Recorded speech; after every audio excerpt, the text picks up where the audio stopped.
¿Cómo te llamas? Laura. Laura. María ¿Vos? Paula. María Paula Y María José. María José. Somos Ok. estudiantes de pedagogía, estamos en sexto semestre. Entonces estamos viendo una materia que se llama virtudes del vocablo y nos pidieron un favor como de entrevistar a un profesor para saber cómo Sí, como está encadenada toda su vocación. Entonces, la primera pregunta, ¿qué te motivó a ser maestro? Ajá. La revolución. Creo que la situación educacional es una vocación de revolución. Considero que la educación es revolucionaria en términos intelectuales. Pues creo que la base en donde está la falla en términos Colombia, en términos de país, en términos de mundo también, es la parte educacional. Considero que la educación es revolucionaria en eso. Es, como le digo a mis estudiantes, un abridero de mente. Otra pregunta, antes de hacerla es, ¿tú eres profesor de qué? Yo soy profesor de física. ¿Y eres profesor, has tenido otra experiencia aparte de profesor universitario? Sí, tuve en el 2012, fui profesor en un colegio en Unidad. Duré 3 meses porque me fui después del país a hacer la maestría. Volví y llevo aquí en La Sabana 3 años y llevo en la Jorge Tadeo Lozano un año. Ahora sí, la segunda pregunta. Entonces, ¿cómo ha sido tu experiencia como docente en formación en diferentes como instituciones, contextos? Dale. ¿Me repites la pregunta? La parte? ¿Cómo ha sido tu experiencia? Experiencia. Diversa. Muchachos, ¿cómo van? Diversa.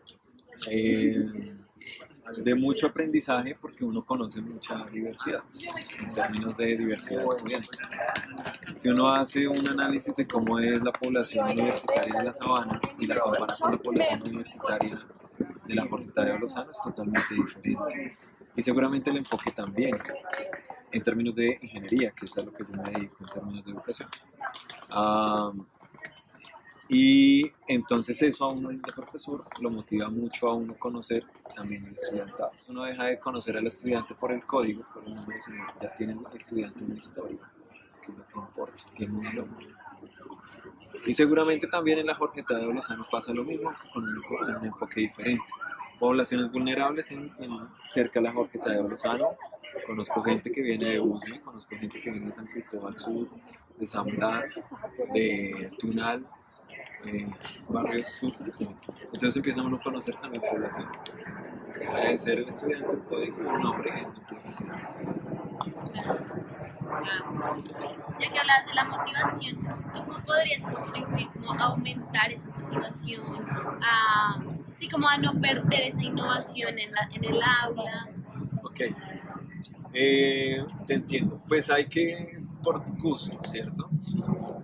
Por un lado, el gusto mío de la pasión de la educación no lo puedo dejar. Entonces, siempre que uno tenga pasión por una cosa, uno va a hacer las cosas con gusto. También, si uno tiene la pasión de hacerlo, el fuego que uno le nace, uno está motivado a hacer cosas nuevas. La creatividad. Y lo segundo es una cuestión dialéctica, es una cuestión de diálogo con el estudiante. Entonces, el estudiante también va evolucionando en términos históricos y temporales. Entonces, seguramente van a ser más tecnológicos. Entonces, hay que meterles más cosas de tecnología. Hay que verles un poco más visual, hay que hablar entonces de ciencia, entonces hay que ver Interestelar, entonces ellos, sí la he visto, entonces ellos ya saben, ¿sí o no? ¿Entenderse? Sí.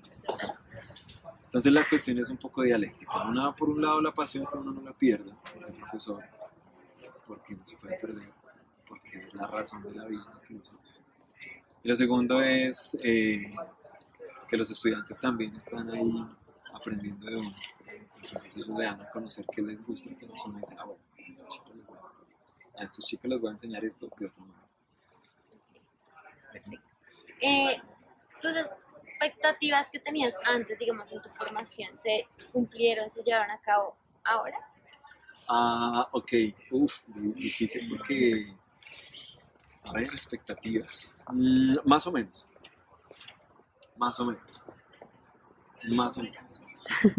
¿Por qué? Más o menos porque realmente, digamos, el nivel de exigencia en términos de física uno quisiera darlos a profundidad en términos de matemática.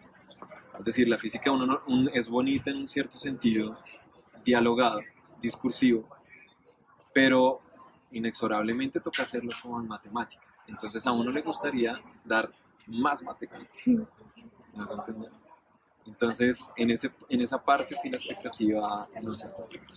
En el resto sí, estoy re feliz, sí, re feliz. ¿Te gusta tu vocación? Me El encanta trabajo. el trabajo, me encanta hablar con el estudiantado, me encanta hacer física, me encanta hablar con los estudiantes.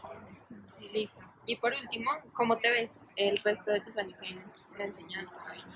¿Qué expectativas? Me veo con el cabello más largo, más hippie aún, más revolucionario, más docto, más literato, más profesional, ¿sí? Sin perder la profesionalidad.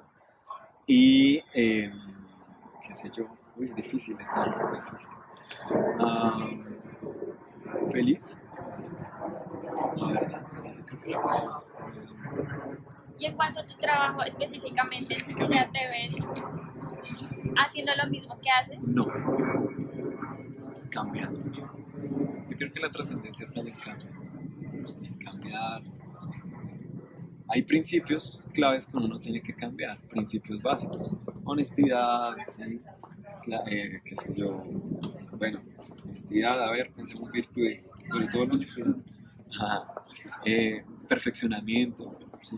Seguramente, tal vez en la vida, en el proceder, no creo que solo sea en la pedagogía, pero tal vez en el fin de la vida pueda llegar a ser a buscar la mejor versión de uno, la mejor perfección. Uno se pone a pensar, ustedes que van a ser profesoras, seguramente les va a pasar, esta clase la debí haber dado de otra manera. Y la siguiente clase la van a dar de otra manera y no todas las clases, a pesar de que en la misma clase, después de 3 años, 5 años, las clases sí van a ser diferentes. Entonces, ¿en dónde está la medida de la perfección? En buscar esa perfección, en mejorar las clases, en el campo. Porque si uno se queda básicamente en algo estático, pues uno no va a mejorar. Pero hay que tener principios claros, algo que no cambie. Honestidad, virtudes, ¿sí? Puntualidad, buscar la perfección. Muchísimas Ay, gracias. muchísimas gracias por tomar el tiempo.